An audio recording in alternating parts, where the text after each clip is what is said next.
2021. aastal eksperimenteeris Kirde maakaitseringkond uue ideega luua suurtükipatarei.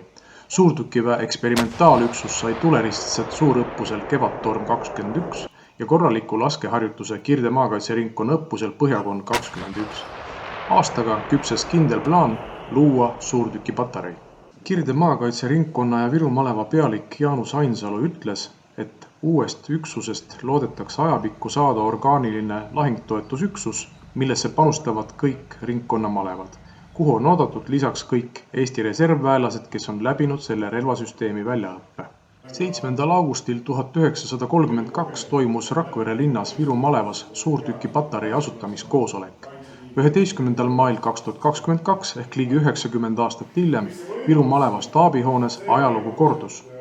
Suurtükipatarei asutamiskoosolekul viibijad otsustasid ühehäälselt uus üksus luua ja esimeseks ülemaks sai major Vahur Kütt.